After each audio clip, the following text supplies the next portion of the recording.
जिले 6वीं 7वीं पढ़ते आसे सारा स्कूल है गवर्नमेंट एलिमेंटरी स्कूल मीहरपुर ये शाजमाल दा एरिया थी वेंदे मीहरपुर तो जरा सारा घर कने फासला है वो 4-5 किलोमीटर है जरा साको साइकिल दे उत्ते तय करना पौंदा है शदीद सर्दी होवे आ ते साइकिल दे शदीद गर्मी होवे आ ते साइकिल दे सरकारी स्कूल ही सारा जिले पढ़ के आंदे आसे जिस समय सा मुक्का वदा होंदा है सारा मम्मी डैडी हिसाब किताब ता है कहना के लंच बॉक्स सीटीसी ओ कशा कना होंदा है वापसी वहाँ सारे कने साइकिल ही ना चलते ओ हालत टाइट होंदी है तो बोला जिरवारे दी वस्ती है उथां गाजरां पट्टीनियां ते उथों दे गाजरां बड़ा मिठियां ते रत्तियां लाल वाला फ्रेश ताजा पट्टियां पियोनियां प्रेमती पट्टीनियां जवान उता इकट्ठा करके ना नाले दे उत्ते धोइनियां पानी सटेनियां ते उको धोइनियां वाला बोरियां पैक थीनियां ते मंडी च वेंदियां असां जेरे वस्ती दे छुआर होंदे आसे 15-20 साइकिलें दे उत्ते असां आके साइकिलें दी ब्रेक उथे ही लेंदे आसे पर ताजा सीधा गाजरां ते बस पूछते आसे भी गाजरां चाह के ना वो आते हैं चाह के ना हर बंदा जितनी लड़के होंदे हैं गाजरां चेंदे आसे उथे साफ पानी नाल धोइंदे आसे खांदे आसे जेबां भरेंदे आसे दूहे जेबियां सजी खब्बी पीली साडी यूनिफॉर्म होंदी है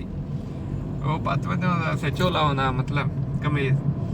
गाजरां इदो ही फुल ए भी फुल कुछ हाथ है वाला साइकिल चली रखो ते खाती रखो हुण मैं देखदा पिया मैं कि असां ना जो बाल वेंदे ना तरबियत करेंदे कि बेटा कहीं कने कशा गेन के नहीं खावणे कि तुम कशा चाह के नहीं खावणी ते मैं सीधा घर उड़ने ते सीधा आवणे वो सारा गुरबत दा जमाना हा बल्कि हाई होनी हो सी उले सब कोई नहीं दा पता कना होंदा बोला दूजा लोग इतने अच्छे हैं कि बर्दाश्त करेंदे हैं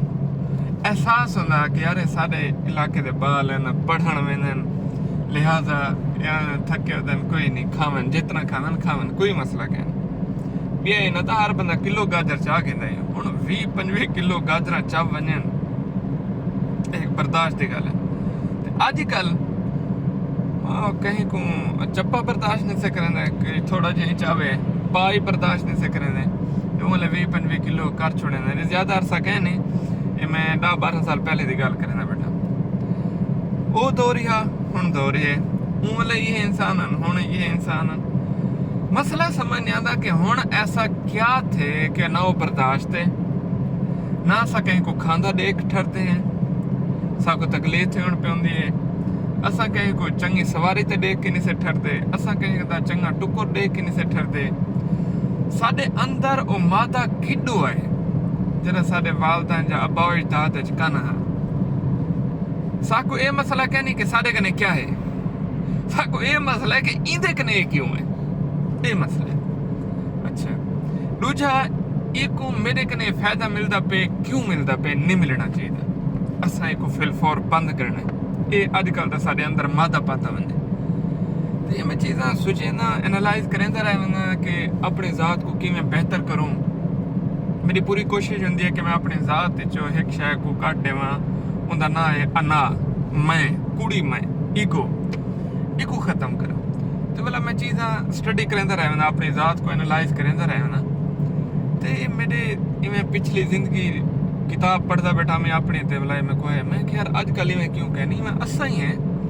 असा कहीं को क्यों देख के बर्दाश्त नहीं से करेंदे तुहाडे नहीं आता पिया अपना आता पिया ये साडे अंदर मादा क्यों है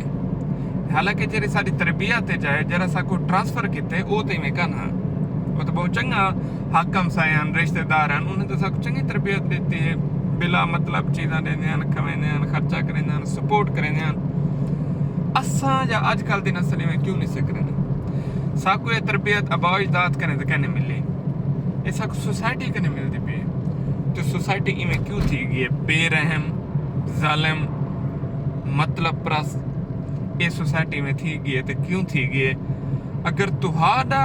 इंदे उत्ते कोई जहन मने दे या तुहाडे कने इंदा कोई सोल्यूशन है तुसा मेरे को कमेंट दसे सो ताकि मेरी इस्लाह थे वने मैं एक अच्छे इंसान के तौर पर जिंदगी गुजार सका एक अच्छे हमसाए के तौर पर पेश आ सका एक अच्छे दोस्त के तौर पर जिंदगी गुजार सका एक अच्छे भाई